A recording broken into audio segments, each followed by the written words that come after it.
We're going to go ahead and get started. My name is Aveline de Scheresbroek. I am actually from the Kingdom of the Middle. The barony that I hail from is Flaming Griffin, which is in Ohio. I started out doing Norman, and that is primarily what I do, although I dabble in some other persona backgrounds.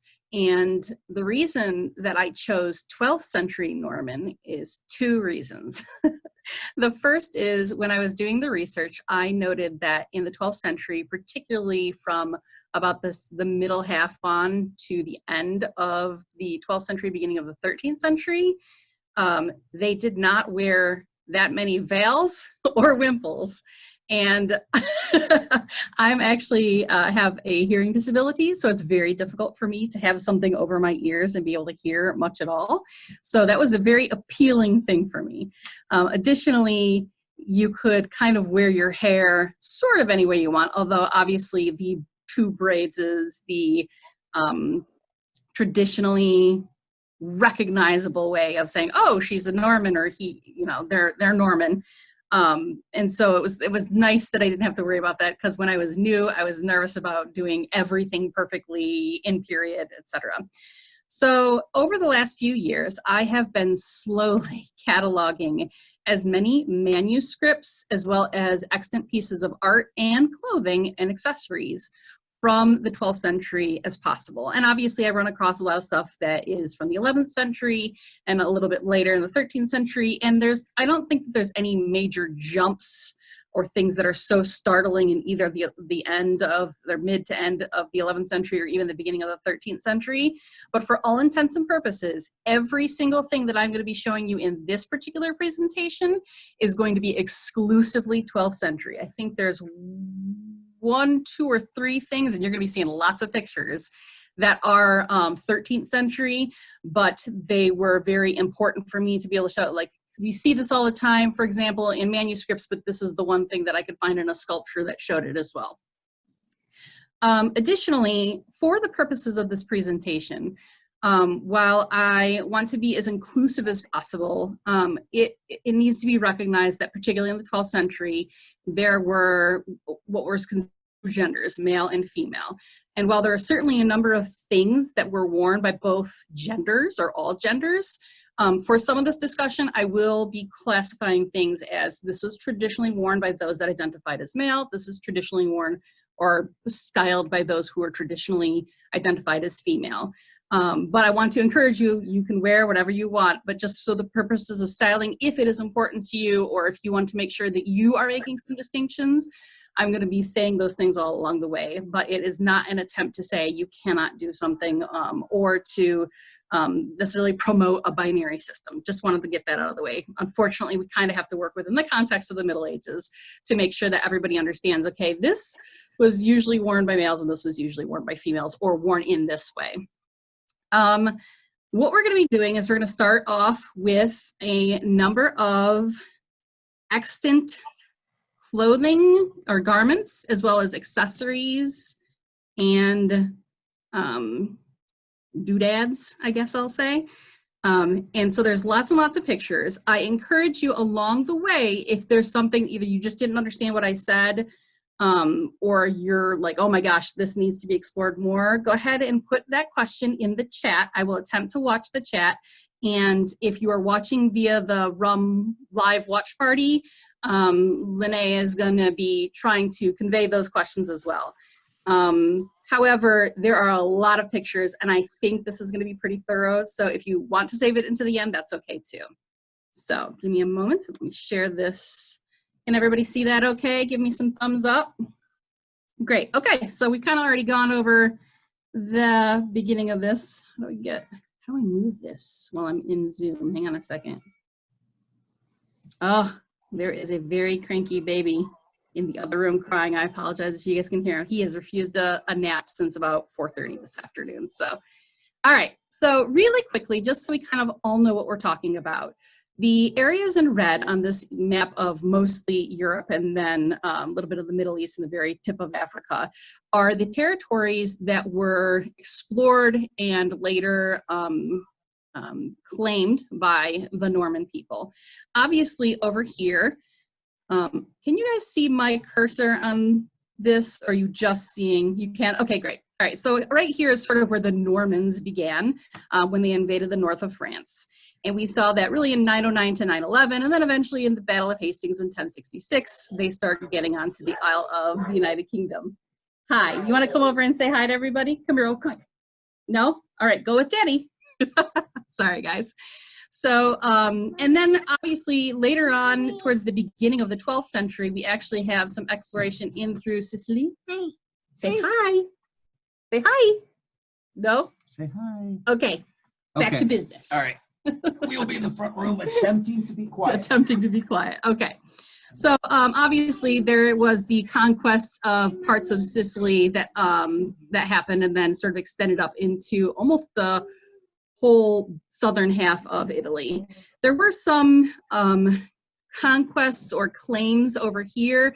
We're really not going to be talking about them too much because they were really more token as far as I'm concerned in terms of what they claimed as territory versus it truly being culturally Norman. So we're really going to kind of not address those too much. So the first thing we're going to do is go over extant garments.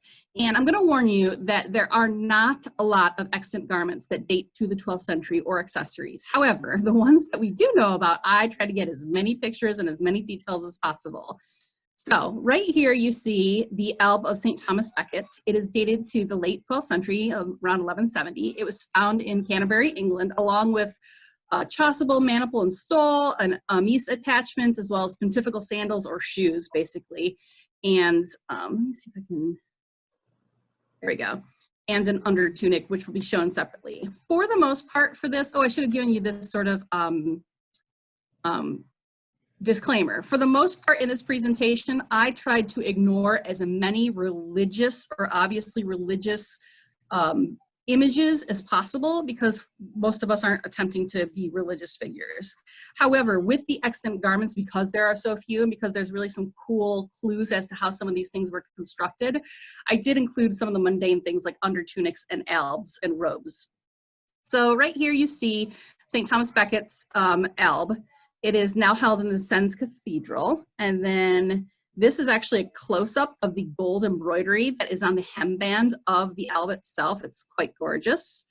Another close-up as well as to the right there, you can see an illustration that was done of what some of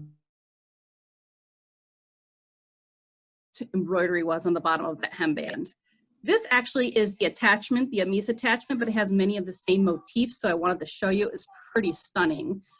And then this is actually the under tunic of St. Thomas Becket, which is held separately in the Papal Basilica in Santa Maria Maggiore. It's actually housed in this reliquary itself, but for a little while they take it out and you were able to see here to the left what that garment looked like. Now the commonality that you're going to see in almost all of these garments is that there is almost exclusively, I don't know that there's an exception, gores on each of the sides of the garments. Probably with some of the over tunics, tunicas, tunicellas, bliauts, you're also seeing gores in other parts of the front and the back, but almost exclusively, or almost entirely, you will see that there are gores on both sides, and that is true of this tunic as well. Down here at the bottom, you can actually see there's an armpit gore that was right here. And a very interesting close-up of the gore right here, which is a type of Italian shearing, which you can see up close here, hopefully. And on the right-hand side, you can see there's some information about the alb, or excuse me, about the alb and the under tunic itself. It was actually made out of one entire piece for the front and the back. And then these gores, which were basically pleated or sheared gores, were put in the side. And I think that's a really important element to understand with regard to not just Norman, I mean, pretty much all Western European fashion, but in particular, Normans loved their very full skirts on just about everything they wore. And so you're probably not just seeing your typical triangle gores, but lots of either pleated or... Is there a question? Thought I heard something. So, okay. So, that under tunic is very similar to one that was found in the 13th century St. Hugo shirt, as well as also the 12th century St. Bernard or Bernulf of Utrecht alb, which you see right here. So similarly, like we just discussed, this one has gores here on each side. It has a front breast placket. It also has some very interesting trim that goes down the length of the sort of rectangle that would be the front as well as the back. And then there's some cuffs in the hemband as well.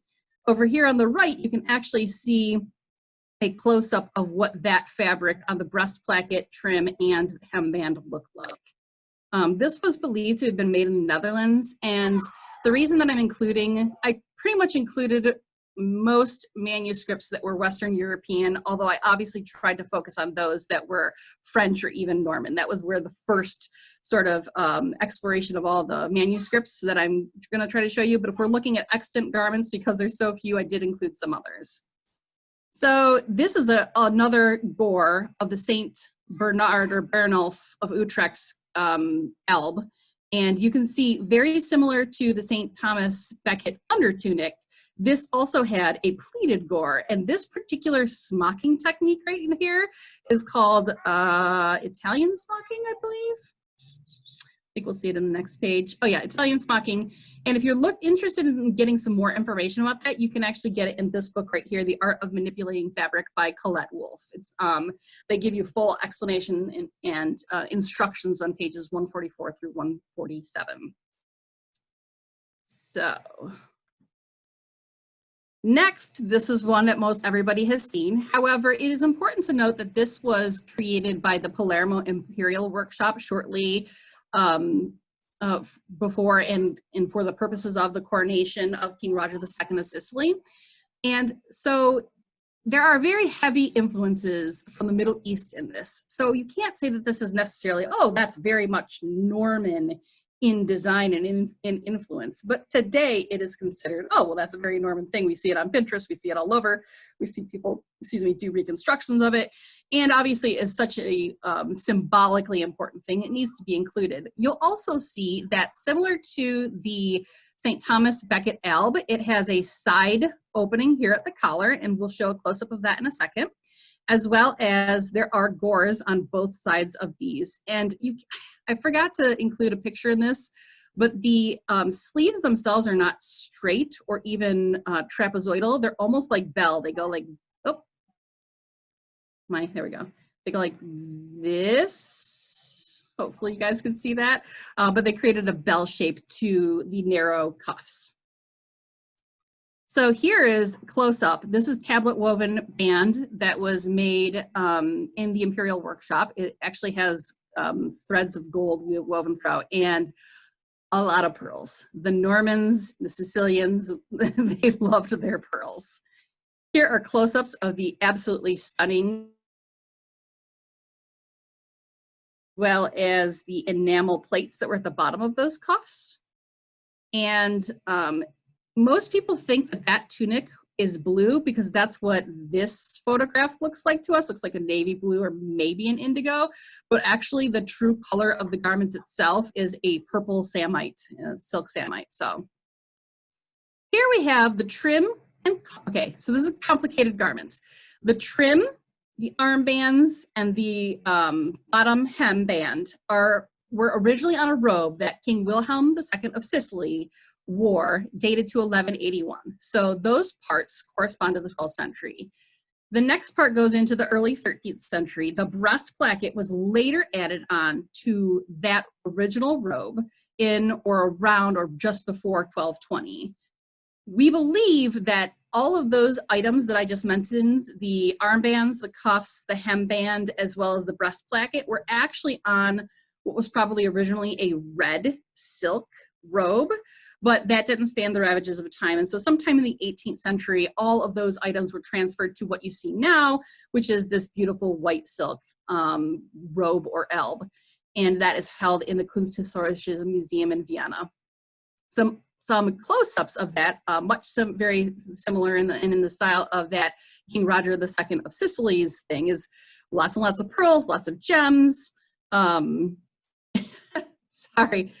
I just noticed a mistake on the PowerPoint. It says materials used include silk, goldwork, embroidery, pearls, emerald, sapphire, amethyst, spinel, not granite, but garnets, and a woven strap. That's what I get for doing lots of translations too fast. This on the left-hand side, you're actually seeing a very up-close shot of the breast placket itself. Remember, that part is 13th century, but it was clearly very much done in similar style to some of the other things that you're seeing. And then on the right are the cuffs, which were believed to have been made before or in the year 1181. So if you see right here on the cuff itself, it looks like it's alternating. There's red there and there's purple there. Sorry. So that is one part of it. And then, yeah, you can see some of the purple that is peeking out right here on this side right here. And then here is some of that purple. So absolutely stunning. Now, it is important to note that during this time, this is when I'm seeing some chats. I'll get to that in a second. During this time, we are seeing lots of changes in traditional fashion construction or garment construction. What used to be a very geometric, lots of rectangles, triangles, trapezoids are starting to actually get some curves. And so this is the Moselin gown, which is obviously not Norman, but it's an example from the 12th century that shows there was some of that construction. And I'm very much willing to bet that we would have seen a lot of that sort of shape on Bliaut gowns, though I can't prove it. But as a professional costume designer and seamstress, I'm betting by the 12th century we were seeing some of that. Also, in the Norse territories, in Denmark, we have the Kragelund tunic. Again, we're seeing the gores on the sides. We're even seeing gores here in the middle, seeing the trapezoidal, or hard to tell from this picture, the armpit gore or gusset it looks like is right there. Excuse me. Excuse me. And then there are two dalmaticas that at least in the late 1800s were found. I have not been able to find them in any museums, and I'm not sure that they still exist. But there is photo evidence from an exhibition that was in, I think, 1889. This is the first of those two dalmaticas from Regensburg, Germany. And again, you're seeing, if you look right here, you can actually see the seam. And then there's a pretty complicated side gore and armpit gusset system. And then here you see the second dalmatica. Again, you can see a little bit more clearly because of the stripes. Here is where the sort of rectangle front, and I'm sure it was duplicated in the back. And then on the sides, you've got the side gores. And then you can see some very complicated and intricate gore and gusset work underneath the sleeves themselves. On the right-hand side, where there is actually a fabulous close-up picture of the fabric that was used in that particular dalmatica. So this is one of the last extant garments, and it's important to note that this was actually from Spain. So that is a very, very different fashion aesthetic. However, what I found particularly interesting about this extant piece, which is dated to the mid-12th century, and it was actually made for a child who passed away, who wore that before he passed away. The child was 4, so this is a very tiny garment. But what you can see that I think is very interesting is check out these sleeves. This sleeve kind of bells out, and the way it's hanging, that's actually the bottom. It almost looks like the beginning or a precursor to the Bliaut. And we will talk about that a little bit later. Now, we're going to look at some extant accessories and other clothing items. Again, many of you might be familiar with this. This is the mantle of Roger II of Sicily, his coronation mantle. Again, lots of Middle Eastern influences. Sorry, that one's kind of blown out, but this is the best resolution version I can get. This is actually St. Thomas Becket's mantle as well. As I believe it's called the Fermo mantle or Fermo cloak. And then this is actually an early 13th century mantle, but I wanted to show you because obviously you're seeing very similar construction of Otto II, I believe. Here you're seeing two extant head pieces of headwear. The one on the left is actually a coif, or almost really what we would call today a baby's bonnet for an infant that passed away in Spain, but you're certainly seeing an amazing amount of intricate work that is done on it, and you're seeing some of the construction, which is interesting. Almost every, in fact, I think every coif representation, whether in manuscript or in sculptures, the ties are always sewn on. They're not one whole piece.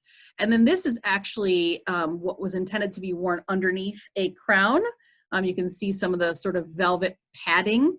But this is also important because this shape is what I would call a panel cap. In this instance, it's a 4-panel cap. And so this shape we actually see in a number of manuscripts. And so the construction of those panel caps, what I call them, were likely 4, 5, or 6 panel caps to create that look. And we'll see those a little bit later in the manuscripts. On the left, you see a fantastic little pouch or purse that is dated to the 12th century. And you can even see that the lady in it is wearing beautiful long sleeves, Bliaut sleeves.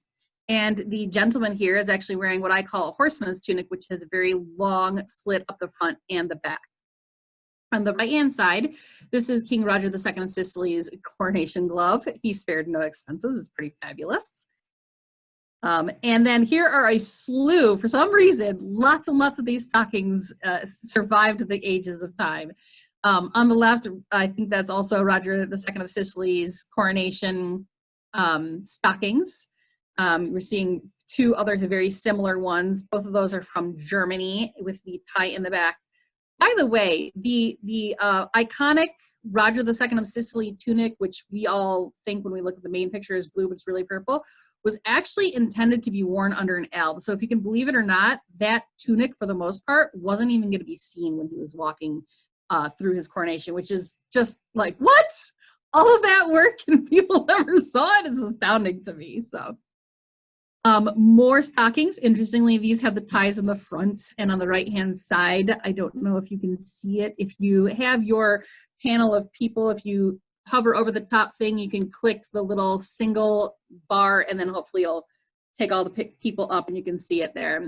That is actually an English boot or footed stocking. Okay. On the left is a sock, and on the right is the only, I don't know if this is the only thing that I could find claimed, but I couldn't find where it was actually being held. The only extant shoe from Western Europe that dates to the 12th century. If you know of more, please tell me. I'd love to see them because I really struggled finding actual extant shoes from 12th century from Western Europe. Not Vikings have, there's a ton of Viking shoes I was able to find, but yeah, so. And then this is probably the most exciting thing. It's what I will refer to in this presentation as a cingulum. There are lots of names for it. Sometimes it's called a belt, a girdle, a cincture, or a cingulum. For the purposes of this presentation, when I say cingulum, I am going to be referring to a belt that was very necessarily intended to be seen and would have gone, I don't know if you can see where I'm pointing, it would have gone down, not around the natural waist, but actually almost over like your solar plexus, which is very weird, but you'll see a lot of that in your manuscripts. And so this dates to King Wilhelm II, dated sometime in the 12th century, but remember the other things that he had commissioned for his coronation was in 1181, so that's the likely date. And this was also made in the Palermo Imperial Workshop. So this was very exciting because as far as I know, it's really the only extant cingulum that we know of in the 12th century that is ascribed to anywhere in Europe. Again, if you know of others, I would love, love, love to hear them. So that is it in terms of extant garments. Okay, so now when I say extant 3D art, for the most part, we're gonna be talking about sculptures, although there are some like boxes and some other things that are included in this section. So this is what most people point to when they want to see examples of 12th century super, super fancy garments, particularly some Bliauts. And if you are going to get into the Bliaut debate, there are lots of very interesting details in these sculptures that one might want to take a look at. This class is not going to focus that much on Bliaut construction, although I will point out some interesting details. Bliaut class could be more than 2 hours in and of itself, and we're just not going to do that. The Chartres Cathedral itself was built between 1130 and 1160. However, the royal portal was built between 1145 and 1150, and unlike much of the rest of the exterior of the Chartres Cathedral, which has gone through some real damage, some very modern or certainly out of period reparations, for the most part, the royal portal itself maintained all of its original sculpture. So this really gives us possibly some great insight into the fashion of the 12th century. There are some complaints or criticism of the Chartres Cathedral itself in that we are seeing some elements that we just don't see kind of anywhere else, or reliably can we point to other places that we see it. So it has been argued by some that this is sort of fanciful imaginations or imaginings of how 12th century Norman fashion was at the time. However, it can't be discounted in terms of the discussion and the review of things. So this is the overall view of the royal portal itself. There's 3 doors, the left, the central, and the right. And along each of the doors on the left and right of each side, there are 3 to 4 figures, as you can see. All right. So pretty much what I'm going to do, and I had to get these pictures from all over the internet. They will be from varying angles, but just to give you kind of an idea, we're going to move from the left all the way to the right with these things. So on the left-hand side, there are these 3 figures, and the figure that is usually of most interest on this side is this woman right here because of her Bliaut. There are a number of interesting things about hers. Also, her cloak is very interesting. If you see right here, there's actually 2 holes in the front of the cloak through the trim itself, and then there is some kind of rope or tie that goes through, and I'm sure that's how she would cinch it up. Additionally, you can see her keyhole outer placket, or what I will sometimes refer to as the yoke of her Bliaut, and it has some beautiful decorations and all these little dots. I imagine that could have been either part of the weaving or embroidery of itself, or it could very well have been pearls, because we see that a lot. You can also see her braids, or what I call plaits, because there's only 2 strands and it's just sort of brought together with the winding of the fillet. Additionally, let me see if I have it here. Nope, there's some interesting angles right up in here, which is where a lot of the Bliaut debate comes from, and whether or not this skirt was actually attached as a separate piece. But that's not a debate we're going to get into. What I will point out, though, is right down here you can see what seems to be lots of pleating, ruching, or gathering. And so again, remember back to those pleats or shearing that we saw in the extant garments. There is a very strong argument to be made that that was part of how the Normans themselves were able to achieve such a full, lustrous, wonderful skirt in any garment, whether or not it was a separate sort of sewn-on attachment or not. Then this is the left door. So on the left side, you're seeing what we just talked about. And on the right side, the 2 things that are there are not really that exciting or interesting. And they're both basically religious figures that are draped with lots of layers. And you don't really see anything that exciting. So we'll move on. That's another close-up of them that you can see. We don't even really know what the person was on the right-hand side, likely a male. Then right next to that, in the middle, as we start to sort of transition over to that central portal, you see this woman right here. Beautiful long braids that have some kind of tie at the very bottom. She also has a wonderful long Bliaut sleeves and some really fantastic trim, which I think you'll see a close-up of in a moment.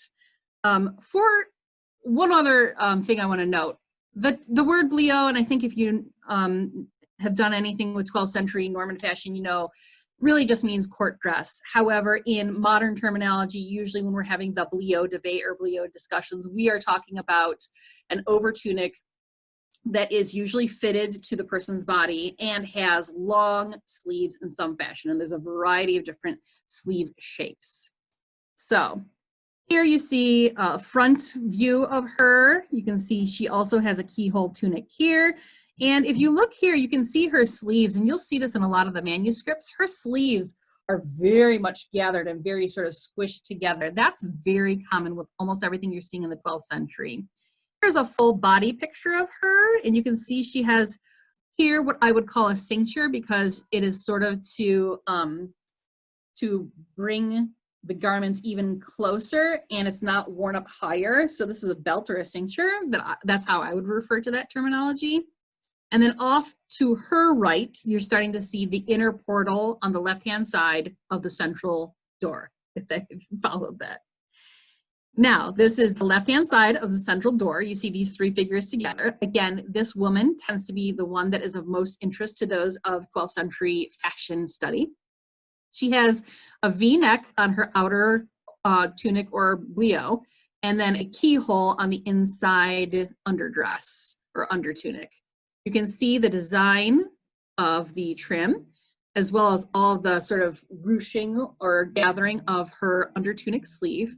Additionally, it should be noted that you're seeing a lot of that along the whole sleeve itself. And so there is some debate about how much of that sleeve was actually gathered and how was it gathered. And then right here, and there are some maybe slightly better pictures on the internet of this, but you see this little peeking thing here. So here on the Bliaut, you see lots of ruching that is running the visual, the ruching is running horizontally, which likely means that the fabric on the sides was gathered like this to create that effect. But then suddenly here, where her skirt begins, all that ruching is going straight down. If you look at this piece right here, there are some construction theorists who basically say that's just hiding the seam of the skirt that was attached, because there's no way to get this ruching horizontally and this ruching vertically. I'm going to argue you can, but we're not going to get into that debate. It's up to you for interpretation. So this is the right-hand side of the central door. Again, the female is of interest in this one. This woman right here whose hand broke off, that's where she had her hand resting, has some beautiful details right in here that are of interest. You can see she has the keyhole neckline right here. There's some kind of small clasp or button or maybe brooch, but I believe it's probably more like a button. And then the V-neck as well. And, oh, yep, let me go back real quick. Here you see the top of the belt, and then we believe it wraps and crisscrosses around the back, and then here it ties. But again, we're seeing the horizontal ruching here, and then the vertical ruching or pleating here. So that is part of where you hear a lot of the debate. Now this is the left door, left side. Nothing super exciting or interesting because these all tend to be religious figures, but here is a female. And then that's a close-up of them. And then here is the right-hand side of the left door. So we've gone all the way across. And again, this woman right here tends to be the one of most interest. You can see her cloak or mantle is clasped here on the side. It has beautiful trim. She's got the double wrapped belt or cincture again, which is one of the big criticisms of the Chartres Cathedral sculptures. It is not really seen at all or very much at all in any other depictions of 12th century fashion. So take that for what it's worth. So we are now going to move on to the Angers Cathedral or Angers Cathedral. This was originally built actually in the 11th century. However, in the 12th century, they started building on and refashioning some of it in a Gothic style.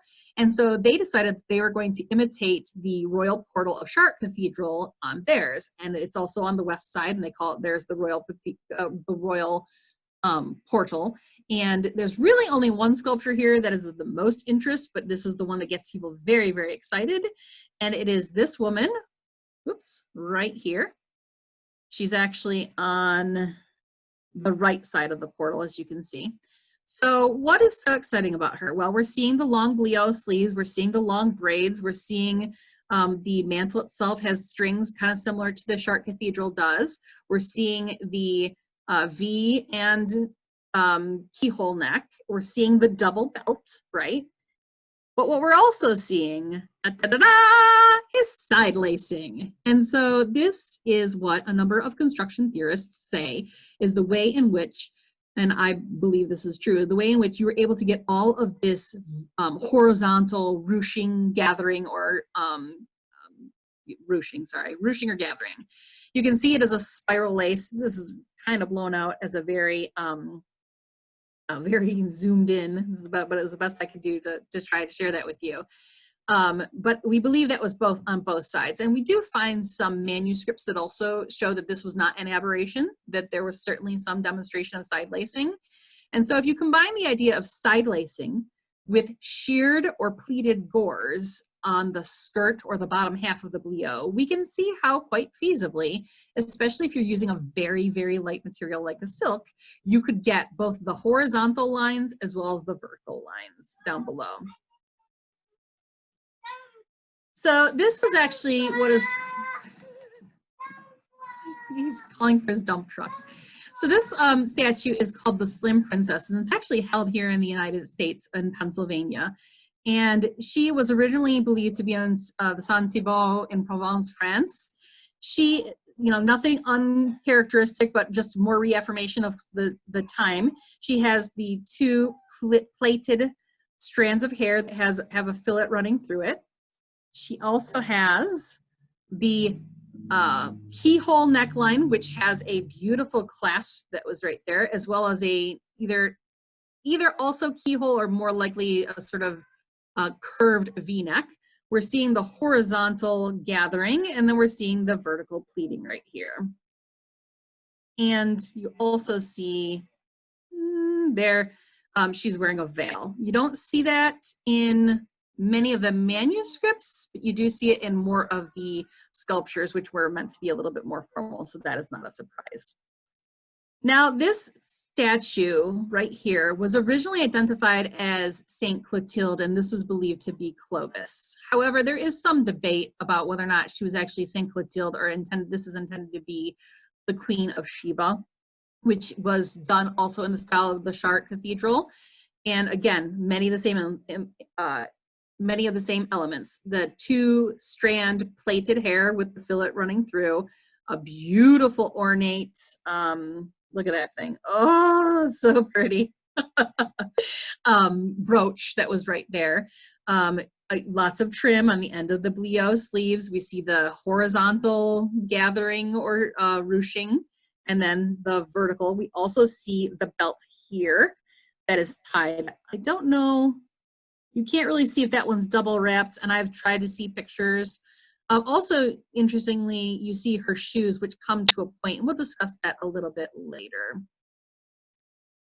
So this is one of the few things that I forewarned you was a little bit later than 12th century.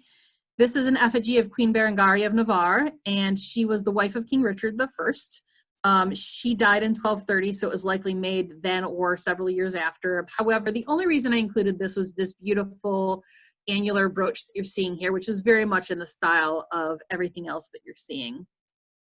Now, these are small sculptures that are in the Munich Bayerische National Museum. What you're seeing from left to right is the water, fire, earth, and air Mazan sculptures. And what is very interesting about these is all the men that you can see visually are wearing the cingulum pretty high up. If you see right here, and right here, and right here.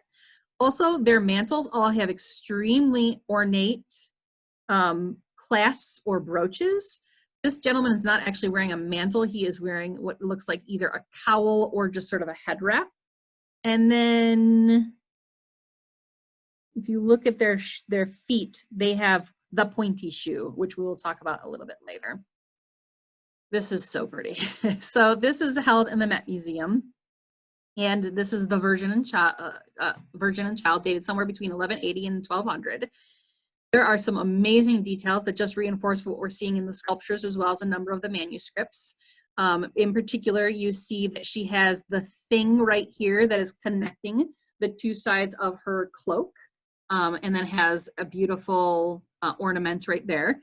You're seeing right here the decorative trim along the mantelpiece itself. You're seeing the really gathered or ruched sleeves of the under tunic. And then right here, you're seeing her beautiful pointy embellished shoes, which likely would have been done in the period with leather embossing and embellishing. And you're also seeing some of the decorations of the trim, the hembands that would have been above the actual hem, that would be trim that is parallel but above the hemband. And then down here, you're also seeing the hemband. This is an Cloisonne enamel plaque, and these next two are both the same media, but I found them to be particularly interesting for a couple of reasons. First of all, you see another horseman's split right here, and then you don't see this often, but it is certainly not the only time you see it. You're seeing what are sometimes referred to as terrasse bands, or just bands on the sleeves. I've heard people make arguments that there is no proof of that in the 12th century, and you're wrong. There is. You see it here, you even see it on the forearm, and then you see parallel to that along the cuff. You also see the hemband here. If you check out this guy's, the king's chausses, they are decorated. That may just be artistic liberties for the purposes of that, but I believe there was actually a decent amount of decoration that was on very, very rich people's chausses, and we'll talk about that in a little bit as well. Then on the next one, this is exciting because check out these guys. What do you guys see? Curious, you can unmute yourselves or you can hit in the chat. What strikes you as interesting about this particular panel? And anything jump out at you guys? Took me a little while to realize what I was looking at, and I was like, oh my goodness. Helen, I can see you're talking, but I can't hear you. All right, I'll spoil it for you. If I may, I'm terribly sorry if I may interrupt. No, please. One thing that really strikes out at me in this particular picture is the guy in the back is basically wearing what appears to be a purple tunic, which, because I know in this particular time period, purple is reserved for like the royalty and like the main upper echelons of people. It's kind of surprising that the person in that color is not a central figure in the image. I believe that was probably more likely a deeper red that has faded to that color over time, but it did strike me as well. Is there anything else that strikes you? That was like the main one, personally. Check out their chausses. And me party stockings. Yeah, I'm surprised. Party colored stockings. Yeah. Not an accident. I looked at this over and over and over again to see, are the legs crisscrossed? Do I have it backwards? No, we have two gentlemen, both extremely wealthy behind the king, who are wearing party colored chausses, and they're wearing them opposites, which maybe indicates some kind of relationship. And this is not the only example of a party colored thing that I have seen to the 12th century. I also saw a party colored tunic that was worn by both a man and both a woman. Unfortunately, try as I may, I have not been able to find that again. I desperately wanted to include it as another example of 12th century, that sort of beginning flirtation with party color, and I wasn't able to find it, but I promise you I have seen it, and I promise you it was dated to the 12th century because I was very excited. So we are seeing the gentleman, we see the cloak, which usually drapes over one shoulder and usually leaves another shoulder open if it does not have a clasp. We're seeing lots of beautiful trim that's in this. And then we're also seeing the horsemen split up in each of these gentlemen's tunics themselves. Okay, so now what we're gonna do is we're gonna talk about, if you were to start beginning to build your kit, what are the basic things that everybody's probably gonna either require or need to think about? The first thing, which is absolutely worn by all genders, is the undertunic. And there is, as far as I can tell, zero difference between what was worn by those who had traditionally identified as male versus those who traditionally identified as female, with the only possible exception being that the undertunic length would probably have matched the length of the overtunic or tunic itself. And in men, they usually wore a shorter tunic or Bliaut than women did. So the undertunic's length would probably have matched, but that's the only difference. There's no difference in what it basically looked like or how it would have been constructed. Then over the undertunic would be the overtunic, or what is sometimes just referred to as the tunic or tunicella. Another type of overtunic or shirt, I guess I would say, that was worn was a dalmatica, which is different in terms of construction. When I'm referring to a tunic, it has separately sewn on sleeves. A dalmatica, for the purposes of this discussion, just to make it easy, is basically a big old rectangle that has slits or holes for your arms to go through, and then would have been cinched at the waist. And so the shoulders of the dalmatica may have fallen down to as far as your elbows, and then your undertunic would have stuck out. And then we have the Bliaut. Those three things are basically the three shapes of outer things worn by both men, women, any gender. So they pick one, pick them all, you would have probably worn one of those things. Now, I have here two sort of separate categories, and I mentioned this earlier. You would have had a belt or a girdle, cincture, a ceinture. Those terms are sort of all interchangeable. The belt or the girdle tended to be what is used to describe for the men as what they used, and it was not visible, but it was clearly there, and you'll see it in all the manuscript pictures or images that you'll see in just a moment. And that was worn on top of the tunic, but you never see it because it's sort of, the fabric is flounced over it. And then a cincture or cincture is usually what is referred to as, or belt is what is referred to as what the women would wear. And that was almost always visible as well, as sort of being a little decorative and fun. The cingulum, as I described earlier, was usually made out of leather, but sometimes made out of a highly decorated fabric, much like the King Wilhelm II's cingulum, the extant piece that you saw earlier. And that was worn up higher above where the belt or girdle was, and almost exclusively, that's not true, a majority of the time worn by those who identified as male, but we certainly see examples of it in those who identify as female.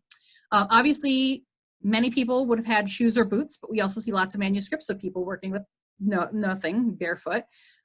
Cloak or mantle for warmth. And then I put jewelry, but I need to be very clear on this. For the most part, there is not a lot of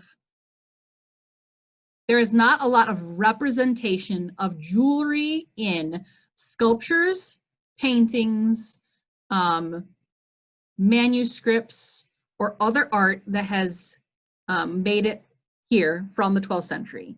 We have extant finds of jewelry, but usually in Western Europe and even in the Norman area, but usually those pieces of jewelry are almost always either enameled plates that would have gone on the fabric itself, a brooch that would have gone up top here, and then we do find lots of pendants, but I also don't see lots of representation of people wearing those pendants. So I have to imagine they were worn underneath the garments as a special meaning, a protective thing, a pilgrimage thing, that sort of thing. But we're actually not seeing a lot of representation of that in art, but I did want to include that. And you'll see some other examples through this. So here, there are not a lot of representations of undertunics themselves, just by themselves, but you see this gentleman is here, he is sick in bed, and so we can actually see his undertunic. It is a natural, probably linen color. We can't see the neckline, but the neckline probably varied anything from a U to a keyhole neck, especially for women if they needed to nurse. And then here on the right-hand side, you can see peeking out from her as she's sitting. So this sort of greenish pea green color here is actually her over tunic, and then peeking out from underneath that is her under tunic right there. And you'll see lots of under tunics that are peeking out from underneath other tunics, but those are sort of two of the best examples that I have. Now, you're going to see a ton of tunics, so I didn't want to just keep showing you the same over and over and over again, but I did want to show you some pretty interesting and unique ones. These are medieval hoodies. They are tunics with hoods that are attached, and that is super exciting. You see it right here. I believe this is a religious figure, maybe a monk, but however, these are not religious figures. They're just people that are working out in the fields, and they have attached hoods to their garments. And these are not just cowls, because they actually have sleeves. In this case, this gentleman has sleeves that go down to his elbow, and this one is almost all the way down to his wrist. I thought that was very interesting. Then we have tunics that have we have tunics that have either slits up the middle or slits up one side. And I thought I was mistaken when I was seeing this at first, or I thought maybe this is just a weird representation, the way the artist is trying to draw the manuscript. But I actually have seen this a number of times where it very clearly is not up the center. And so maybe they were worn that way so that people weren't exposing their braids, as this gentleman is right here, but instead you see this gentleman has it up the side of one leg here. Oops, sorry, I bounced. And then this gentleman here has his slit right there, and you can very barely see his braids right there on the top of his chausses right there. Now, it should be noted a couple of things. The undertunic itself was almost always linen, sometimes it was wool. For men, it was probably usually a 3/4 length, so down to the calves. By the time they had their, let me see if we can bounce up. Not a good example yet. Here. So you see right here how the fabric is sort of flounced. That's because he is wearing a cincture underneath, okay? But, there you go. So what that means is they likely were 3/4, but by the time they were sort of gathered up around the waist, they end up falling around the knee itself. They were occasionally worn longer than the over tunic just for decorative purposes. It wasn't just that they kind of fell out or snuck out. Sometimes they were very intentionally worn that way. Braids were almost always a white or a natural linen color, and they usually went down to the knee.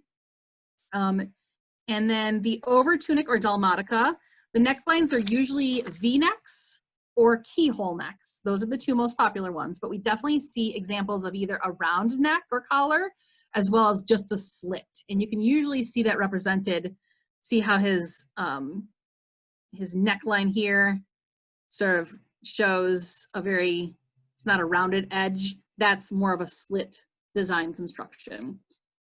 Usually for men, the over tunic itself was the same length as that, usually 3/4, maybe if they wanted lots and lots of flounce, it would be a full length thing, and then they would have gathered it a whole bunch, but not likely because they didn't want it dragging on the ground because it would get wet and it would get dirty and they don't want that. The over tunics are almost always, and I want you to watch these manuscripts, worn with the unseen belt or cincture that I'm referring to. And they were often worn with the paired cingulum, which is worn in what to my modern eye looks very weird, but you see it over and over and over again. Sometimes the pattern, sometimes the fabric itself had a pattern, and we will go over some 12th century textiles. Usually if there was any kind of pattern on a 12th century garment, it was in roundels, and you'll see that a little bit later. And the over tunic sleeves are almost always full length, although sometimes we will see a 3/4 length sleeve on the over tunic or tunicella, so that it would reveal the under tunic itself. And then sometimes they were hooded, as we already saw. So this is a dalmatica, and I was referring to this. Imagine this is basically a rectangle with arms slits. So here what you're seeing, this green and this blue here, as well as this blue here, is the under tunic itself. And here you can see very clearly that blue right there is not trim, but is actually the under tunic, and it is intentionally worn so it's hanging out below to sort of contrast. And we see this over and over and over again, both in males and females. Then we have the Bliaut. Yes, question? A question. Actually, it has nothing to do with clothing, but Peregrine asked, it was a few slides ago, if he saw a handlebar mustache on one of the guys. It's not a handlebar, but it's almost like a snidely whiplash. Well, I guess even that's curled. Yes, and that is later on. You will see, I actually did a study as I was doing this. Like, I have been slowly inventorying this, and I'm like, what's the weirdest hairstyle and facial hair grooming thing I can find? So you'll see more of that, Peregrine. So this is a Bliaut example of Bliauts. Again, there are many, many, many examples of Bliauts. And again, that could be an entirely separate class. I didn't want you or anybody really to think that Bliauts were the be-all end-all of fashion in the 12th century. While they are certainly an easily recognizable and iconic thing, and if you want to walk into a room and have somebody go, that person's doing Norman, and that person's likely doing 11th or 12th century, then a Bliaut will do it. But you need to understand that the Bliauts were fairly reserved for the highest court dress. They were worn by both men and women. The main difference when worn by men or women is that men would sometimes have a shorter length than women would, again, usually leaving a beautiful underdress or under tunic to be hanging out below. And also, more often than women, men had shorter, more abbreviated sleeves.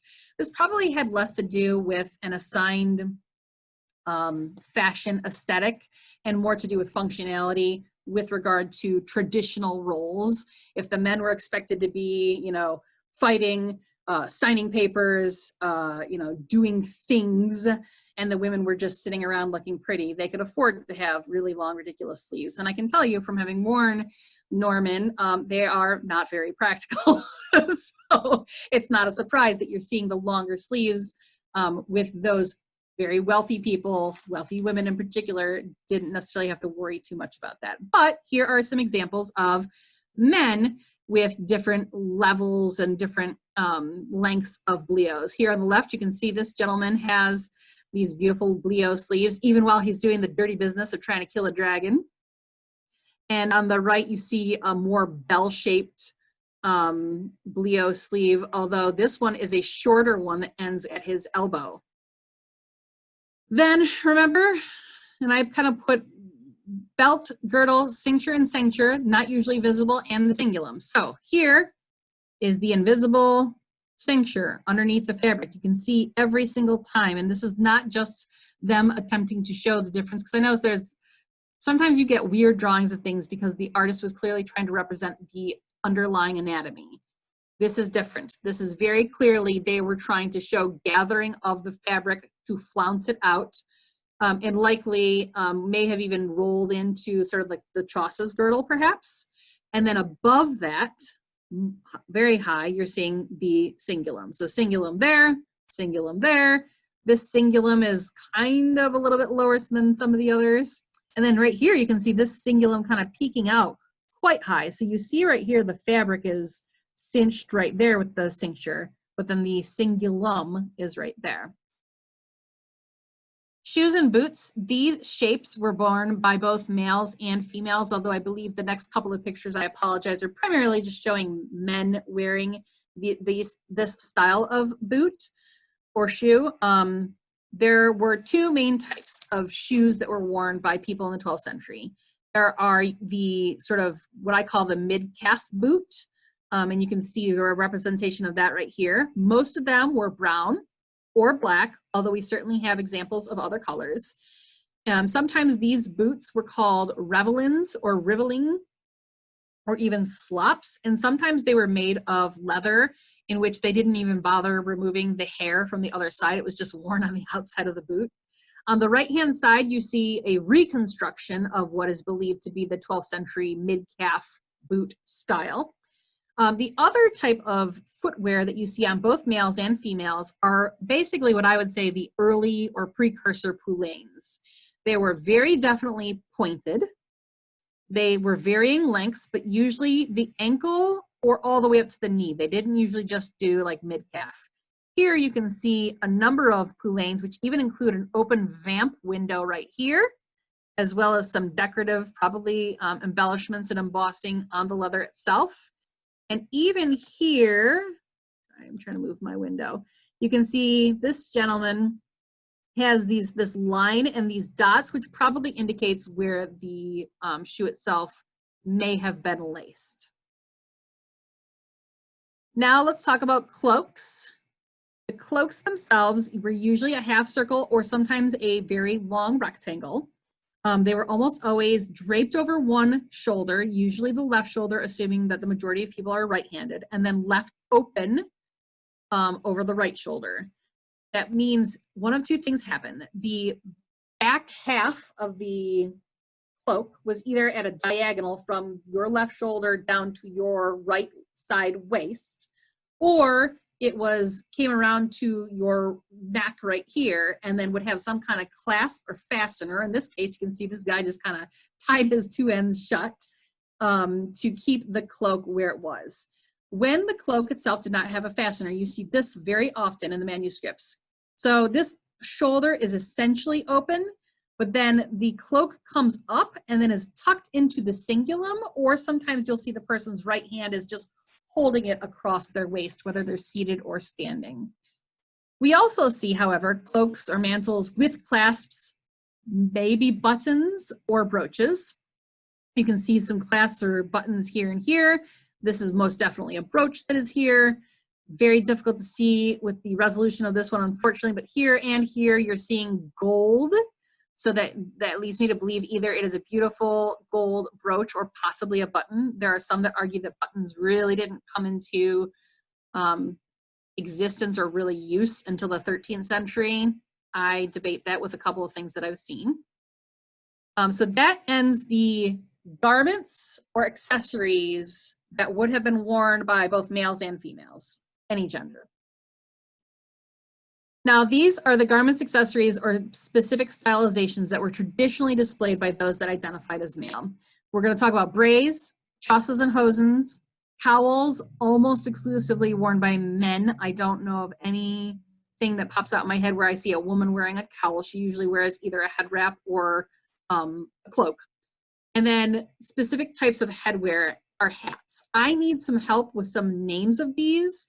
I asked in a forum a couple months ago, and I've asked around some other people, and I don't know that I'm using the proper terms for these hats, but these are the terms that have been given to me by others. So as we go through them, if you think there is a better term or if there's a better way to refer to it, please let me know. And then we'll talk about hairstyles and facial hair for men. Here are some examples of braids or things I want to discuss. So very clearly on the upper right-hand side, you see braids that are peeking out of this man's tunic. This is another example of that split that probably happened on the side, but it's hard to tell from the angle that he's at whether that's meant to be a side or if he's just turned slightly and that's a middle one.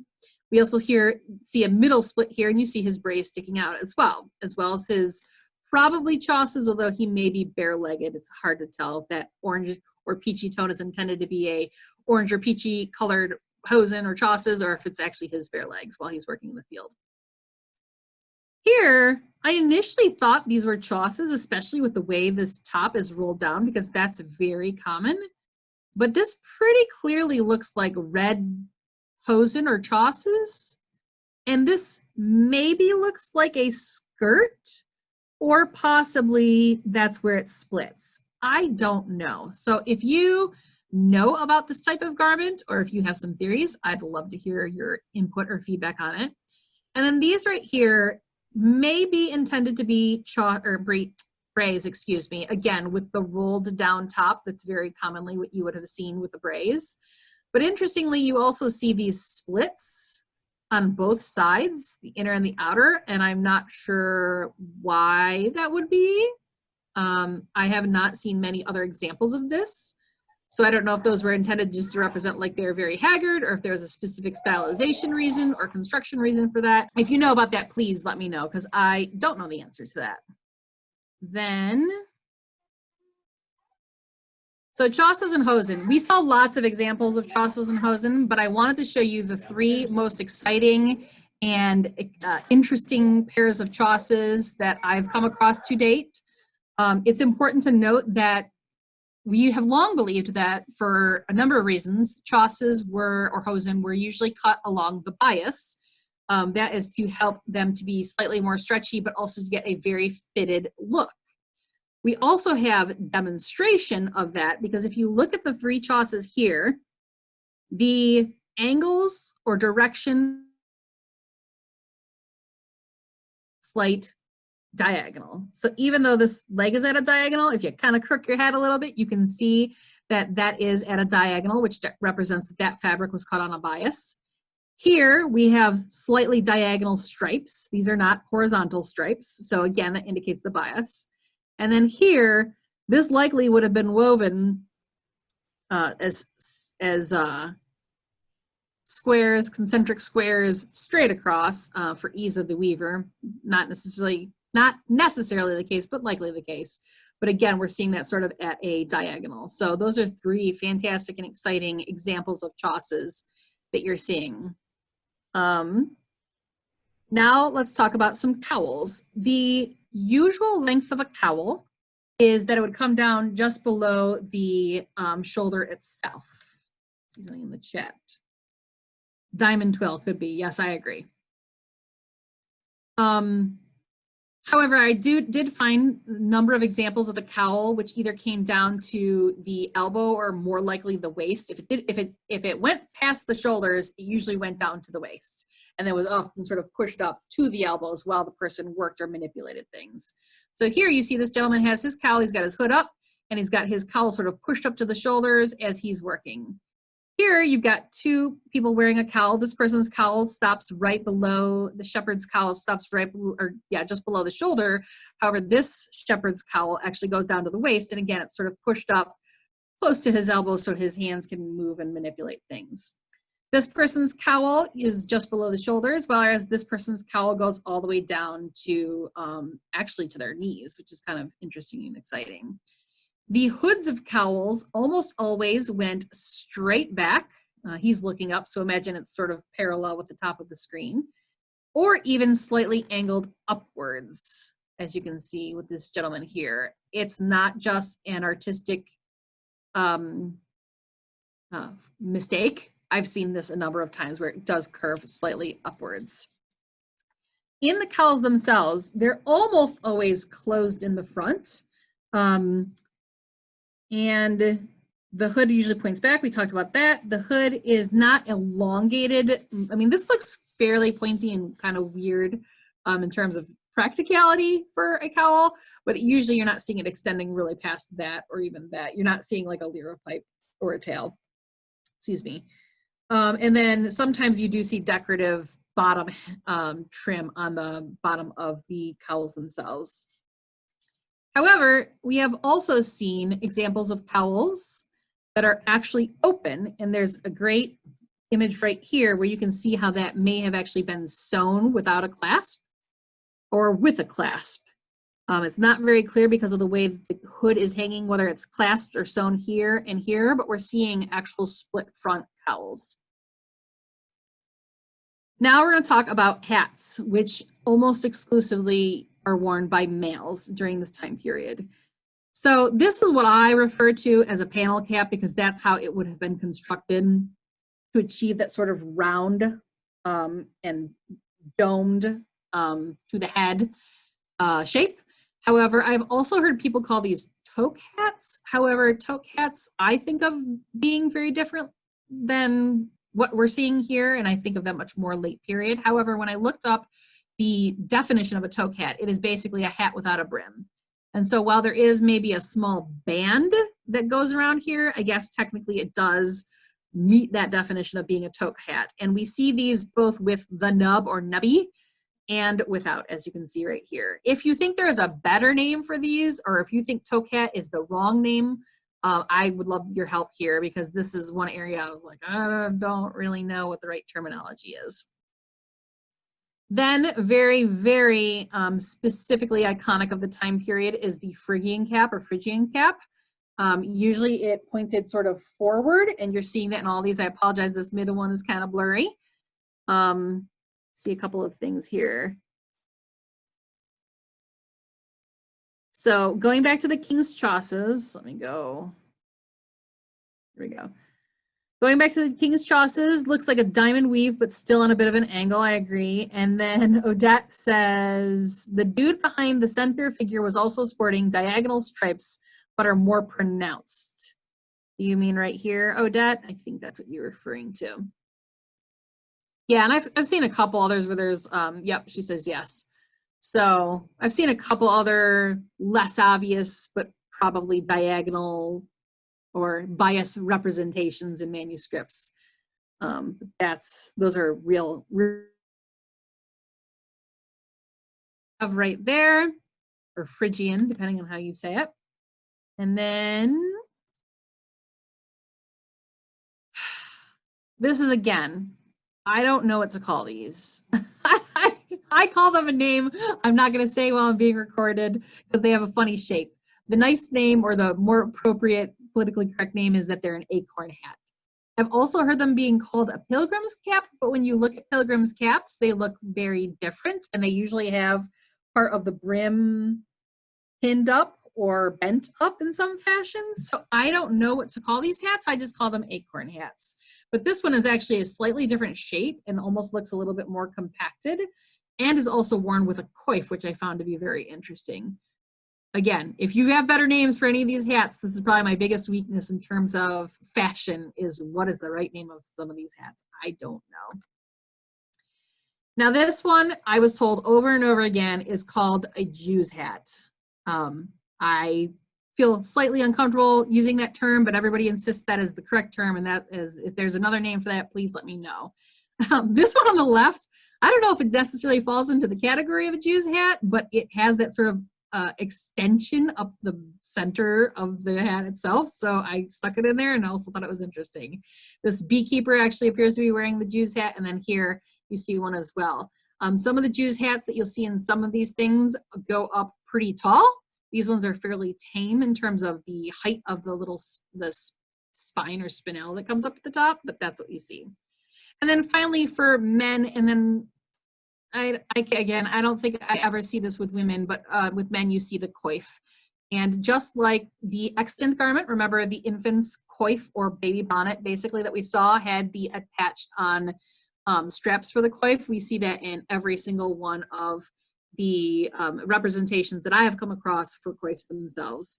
And they're worn both outside. These two gentlemen are tending the field, as well as inside. This gentleman is in a hut, I think, in this picture, cooking a boar, and he's still wearing it.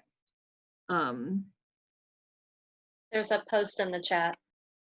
It's called a Jew's hat because there were places where Jews were required by law to wear them. Yeah, and that's why I feel uncomfortable using that term.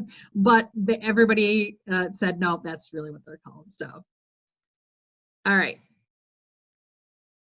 So, now we're talking about hairstyles and facial hair.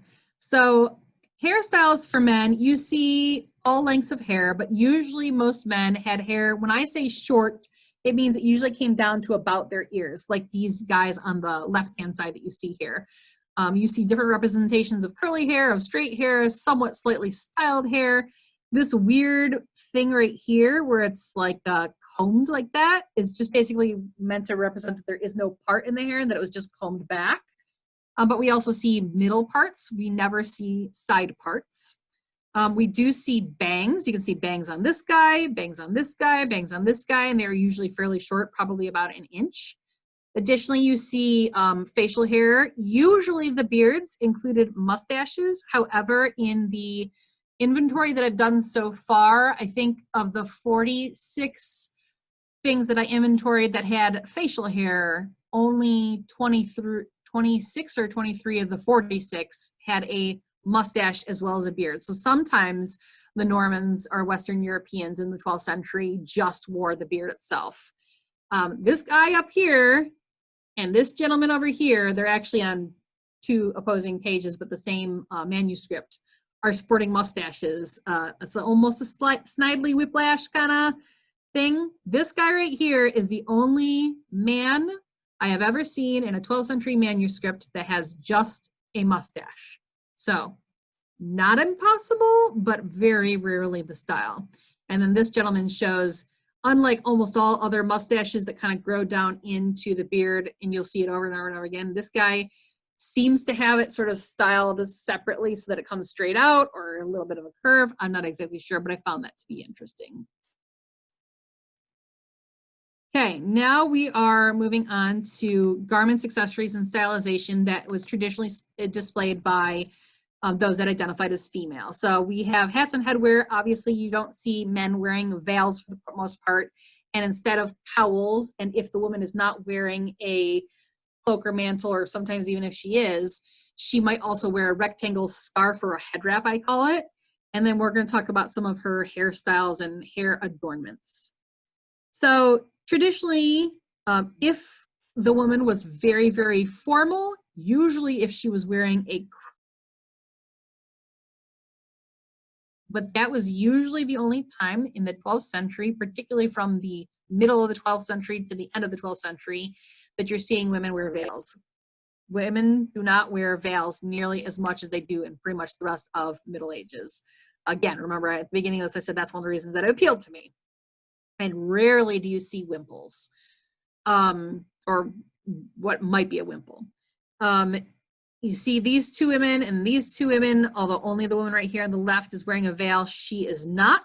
And then this woman is not wearing any kind of crown or coronet, but I'm guessing is sort of pinned somewhere. Then we have what are basically head scarves or head wraps. And basically the difference between that and a cowl, and the way you can kind of tell, is they usually will come down like you would imagine a veil would, but then they obviously crisscross or come across one side and then kind of get tossed over the back much like we would throw on a headscarf today, not necessarily the babushka kind, but that, you know, sort of wrap around and throw it in the back. You see it here, it comes around from this side and then goes down that back side. And then here, a little bit blurry, but when you're looking at it up close, it comes down here and then sort of gets thrown in the back there. And that one you can't see is actually a patterned fabric, at least as it's represented in the manuscript. Then in terms of female hairstyles, you saw a ton of this, both braiding and plaiting in the sculptures, but again, you're seeing this in the manuscripts. You see the woman has her braids, they're coming down both sides, kind of peeking out right here and peeking out right here, and these sort of diagonal slashes on the drawing itself represents the plaiting of the hair. You're also seeing it here with the unicorn and the virgin all the way down. And she might only have one braid, which you do sometimes see in manuscripts. The braids are more commonly 2 braids, but sometimes you do just see 1. And then you see, and this is why I specifically wore my hair like this, there are lots of manuscript examples of the women without braids at all. This on the left is a man. He's got his hair combed back straight. There is no part, but this on the right is a woman. And her hair, although it's sort of pulled back behind her, is not styled in a, like, it's not French braided. It's not you know, pulled up in any kind of pin tucking or anything, but somehow she has it sort of fashioned behind her, and it's more obvious with these drawings. If you take a woman and she's got her hair down, it kind of goes every which way. Whenever a woman has her hair down and unstyled, it always kind of goes back kind of like I have mine. So there had to be some sort of small wrapping or some way that she tucked her hair, and so technically it probably was styled in a fashion, but we don't have a way to know. I'm going to pull up my Pinterest board really quickly and share with you some 12th century extant textiles that may have been worn by people in Western Europe. They would have been obviously acquired through trading or in the Crusades and brought back home. And you will see there's the commonality. Most of them have like a roundel type design. So we got, have to leave soon, but back to multi-party. I was under the impression that this was reserved for servants. Then I did see some using via ceremonial dress. Confusing. What have you seen? The party women that were outside, they weren't necessarily servants. They weren't necessarily doing work. In fact, they may have been not hunting, but just kind of like out with the wilderness. But the other 2 gentlemen that we saw in the one plaque appeared to be servants, but they were servants to the dude in charge, probably the king. So very high status, but I'm not entirely sure about that answer, Helen. Thank you. Good luck and have fun on your drama vid chat. I know you got to leave for that. So here is roundel that you see right there. This one is from Spain, dates to the 11th or 12th century. This is actually resist dyed. This is resist dyed. Oh, if you know me, you know that I love block printing. And of course, I would love to be able to say, yes, there are tons of examples of block printed fabrics in the 12th century. And the truth is there are not lots of examples in the 12th century, but we do have a number of examples of block printed textiles that were clearly acquired by Western Europeans in or before the 12th century. So there is some notion that block printed textiles, particularly gilded fabrics that were gilded in a particular design or painted in a particular design, were there. Namely, there is one called the Rider Silk, which is associated with St. Cuthbert in the Durham Cathedral in England. When his body was moved, they got the Durham or the Rider Silk from somewhere in Iberia. I think Aragon, but I could be mistaken.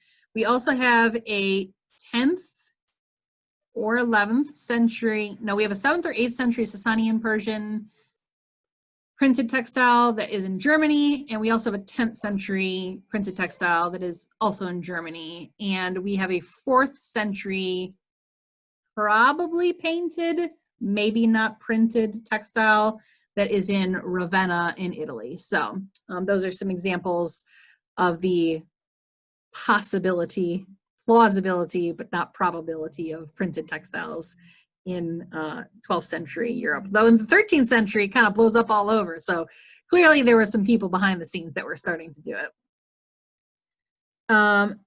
Antonio says, if I may ask a bit of a tangential question, when we are looking at men's fashion, was it common for the upper classes to wear knives or swords with civilian dress?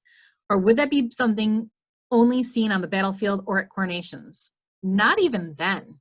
The only time in most manuscripts that I'm seeing any kind of knife or sword is if there is some kind of confrontation happening within the context of the manuscript itself. Sometimes it's like, the men bring the murderer to the king, or the men overthrow the king, or the men, suss out this person at this battle. Then you see swords, and usually not even daggers, but occasionally you see a dagger. You rarely, and I cannot think of an example in which you see an adorned sheath or anything really hanging off of the men's cingulum or cincture. Clearly the women wore things hanging because we have that example of that purse, although one might argue that she may have just carried it by hand. But I tend to believe that if she had a purse, she either had her handmaiden carrying it or it was actually attached to her belt, like we start seeing in the 13th and later in the 14th century. Hopefully that answers that for you. Good to know. Thank you for clarifying that for me. Yep, that is my experience in reviewing all of the manuscripts that I have reviewed. And in a second, I will pull up so you guys can see the list of manuscripts that I have begun inventorying, and that's just manuscripts. I also don't have a list of all of the sculptures and works of art. So, all right, back to sharing my screen. So we see this design. This is the Roger II of Sicily. This is a beautiful 12th century, or probably more likely 11th century with these designs. I'd have to double check the exact dating on that one. That one, with Pinterest can sometimes be wrong, but I try to keep things pretty accurate. So these are all examples of the types of fabric. This is actually 12th century Regensburg. That is 12th or maybe 13th century Anatolian lions. I know, because we just debuted that with Sartor, and we are selling that. So if you're interested, let me know and I can point you in the direction. This is a beautiful 11th, 12th century. I believe it's more 12th century. So that is the sort of motifs you generally are seeing with 12th century fabrics. And while these date to the 12th century, they were manufactured either in Egypt or in Gujarat, India, and probably didn't make it all its way all the way to Normandy for the purposes. This one's kind of interesting, although this one I believe is Iranian. It is round and it has ducks. So I thought that was kind of interesting. So now I'm going to stop sharing that, and then I want to share with you a different screen. These are some extant pieces of jewelry that I have found. Michelle asks, was block printing or embroidery more common? Embroidery, 100% embroidery was more common than block printing in the 12th century. Soon as you hit 13th century though, they were off and running. So there is not, with the exception of the two that I mentioned to you that are in Germany or were originally found in Germany, and the Rider silk that was originally from Spain, because the Moors and the Muslims did all kinds of block printing. That was not a big surprise. But in terms of mainland Europe, we cannot reliably demonstrate that block printing was actually happening in Europe until the very beginning of the 13th century. So, but it didn't come out of nowhere, right? When you look at it, didn't suddenly the year 1300 happened and they didn't suddenly go, oh, look at this magical thing we just figured out how to do. But in terms of documentation, that's the only thing I can tell you. So, all right, so here are some beautiful pieces. A lot of these, again, are the enamel plaques. Many of them would have been sewn onto the clothing itself. For example, this one right here was likely sewn on at each one of these little points, right? So these medallions. The enameled or cloisonne are just beautiful. Here's an example. This particular one might actually date to the 13th century, but I know, for example, or for a fact that this one, there's a similar one in the 12th century because we bought one and I have it on Lothar's clothing. So, lots of pendants. So this one dates to the 12th century, sometime actually between 1180 and 1190. But what did it go on? How was it displayed? I don't know that answer because I'm not seeing representation in any of the manuscripts. But here's another late 12th century pendant. And I went through very recently. And then here's another pendant, although this was believed to possibly be a reliquary pendant and or a pilgrimage pendant.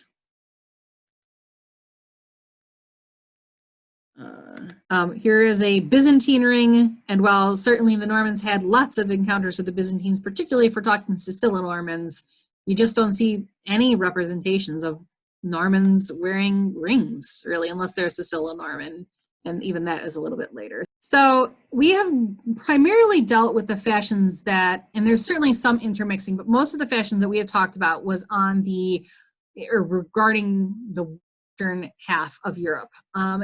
Sicilo-Normandy, as we talked about with the some of the Roger of Sicily, Wilhelm of Sicily, and Frederick of Sicily, clearly there's a much more Byzantine influence in some of their clothing.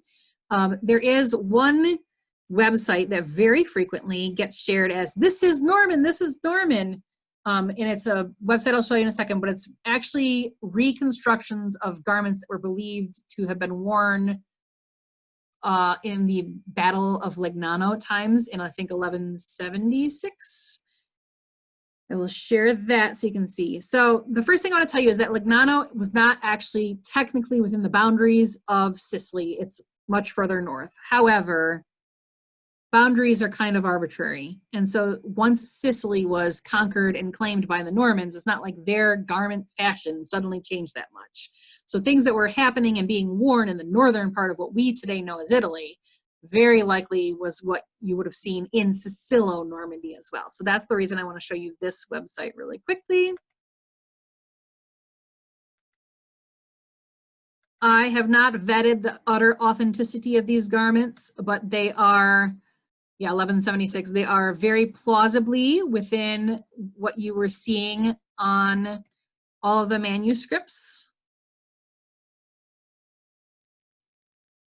Some of them, that's some cuff embroidery or hem embroidery.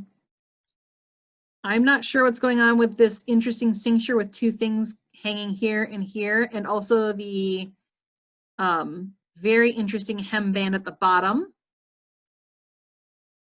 These all are very much Byzantine inspired. You can certainly see that, but you're also seeing a lot of the same things you're seeing over in the western half of Europe with the keyholes and the decorated trims and hembands. Excuse me, the hiccups. That's Charlemagne, but I'm not sure. So I just wanted to show you this. Sometimes in Pinterest, these things get tagged as being Norman or Sicilo-Norman. And I don't know that I can 100% say that the authenticity is there. However, if you are playing a Sicilo-Norman person, this is certainly a good jumping point for you to take a look at and then start comparing to some of the manuscripts, which I'll show you in a moment. So there is that. Then the next resource, which I thought was quite interesting, is this from Bucknell University. If you really are super excited in general about the Bliaut, and this was an interesting exploration, though I wouldn't say it's completely thorough, but if you wanted some more information about that, then, so this is the Bucknell website that I just linked you all to. It goes through the etymology of the word Bliaut and then kind of says, you know, here are the elements you need to think about when you're designing your Bliaut or looking to see which style or fashion. It goes over many of the same sculptures we have already gone through. It shows some manuscripts, which shows the Bliaut, shows Bliaut also in Italy. So there are Sicilo-Norman references, and then some in Germany, Switzerland, Poland. Interesting. I haven't seen that one in a while. I know I see it. That one, the Swedish, I love that little sculpture. Here are some construction theories for Bliauts. I don't necessarily think they're all necessarily what happened, but it's a good starting point. So that link is in your chat. Then the next resource that I want to give to you. This group, I don't know much about the group, but the website is pretty fantastic. It's the Banner of Tripoli, and it's a medieval reenactment group that focuses in the 12th century. And they have a lot of interesting information. Banner of Tripoli. So they call it snow angel tunics. I would probably call it a Bliaut, but that's okay. Gusseted tunics. There's the Alb of Bernulf that we already talked about. There's lots of construction theory. This is interesting. I need to look this. I think this is in the Mastashevsky Bible, which I think dates to the 11th century. It shows the split sleeves so that they're basically rolled back, which is very interesting. So that is a pretty good site for construction theory and kind of how to get started in things. So there's that.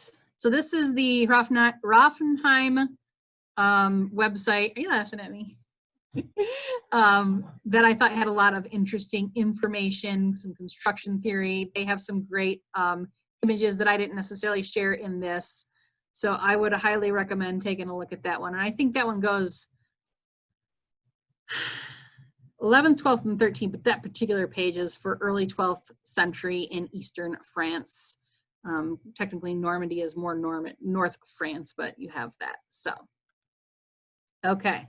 As something in the chat, thank you for a lovely class. Thank you very much.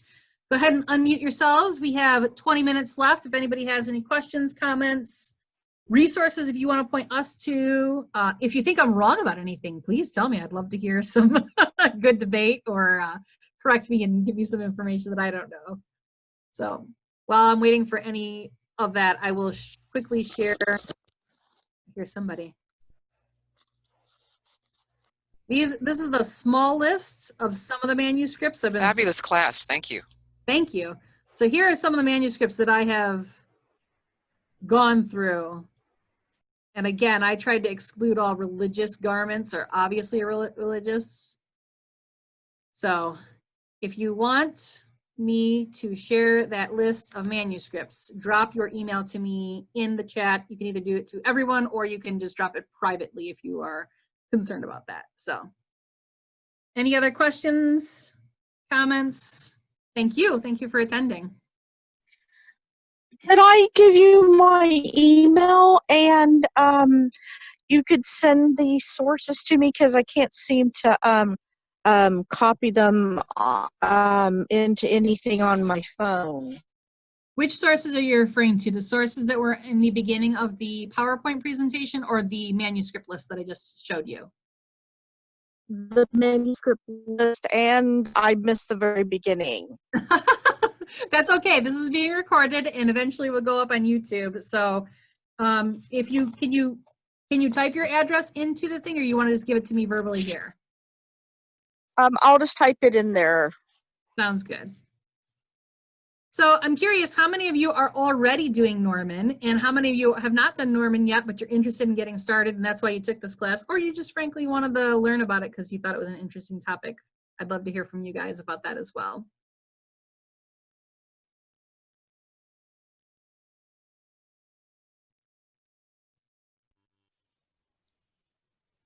Well, Yeah. since no one else is talking, my reason for being here, it's Tuesday. I'm assigned Tuesdays. And I usually teach my classes on Tuesdays, so you're usually my support, and I appreciate you very much. Where's your tiaras? It's Tuesday. Yeah. Isabella says she does more German than Norman. Well, there was lots of German manuscripts, so this certainly that.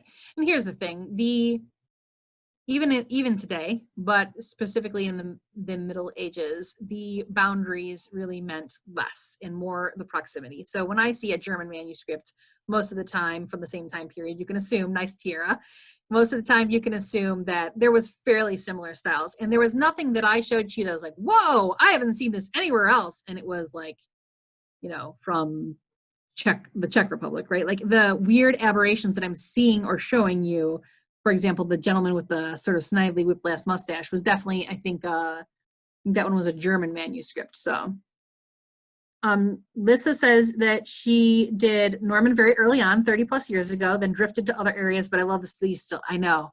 I made the mistake though once of attempting to take, I was pregnant actually, and I wanted to take a glass bead making class.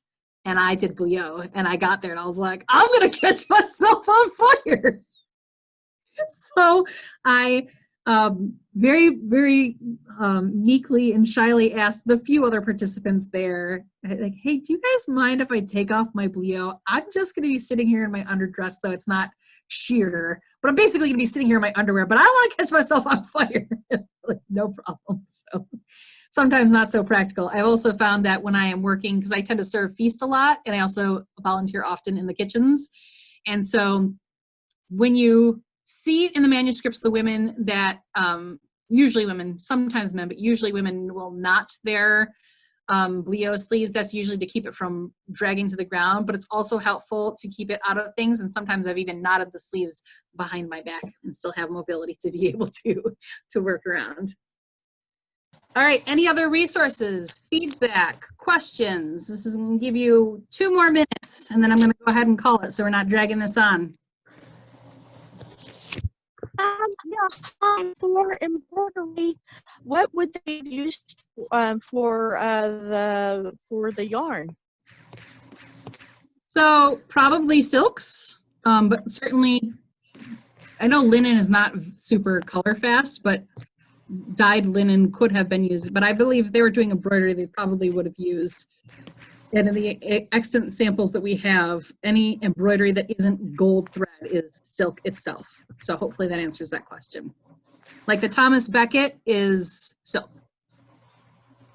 Lovely class, thank you very much. Did that answer your question, Lady Valdis? Yes, thank you. Good, all right. Now they certainly love to use their gold, and they loved using beading. They used pearls all the time, which is my favorite stone, so that I'm good with that. Ariane, great time as always. Thank you. You're my favorite. Thank you so much for an informative class. Thank you, thank you, thank you. Great time as always. Great. Okay. So if there are no other questions, I want to thank you for attending. I know that this is a very long class. Oh, by the way, if you are in the Middle Kingdom and you are working towards one of your RUM degrees, RUM student degrees, this does count as 2 hours or 2 credit hours for, or 2 credits rather, for the RUM degree, and it is in the category of textiles, domestic and textiles. I think it's automatically in the system, but if not, I will add it tonight, so you should be able to just add it to your transcript. If you are in another kingdom and you have a similar system that does allow inter-kingdom classes, and I need to just go ahead and fill out a quick form to have my class count towards one of your degrees, I'm happy to do that. Just go ahead and shoot me a message. On Facebook, I'm going to go ahead and put my name. I invite anyone that wants to friend me. I accept all friend requests on Facebook, unless you're an obvious catfisher. I love connecting with people and networking, and you can find me there. All right. Thank you all so much. I appreciate your patience through this very long class. Lots of material that we sped through. I also appreciate your patience with my 2-year-old who desperately wanted to sit on my lap during this presentation. I apologize if he was sometimes distracting, but I'm sure you guys all understand. So thank you. Merci. Love you all. Bye. Bye.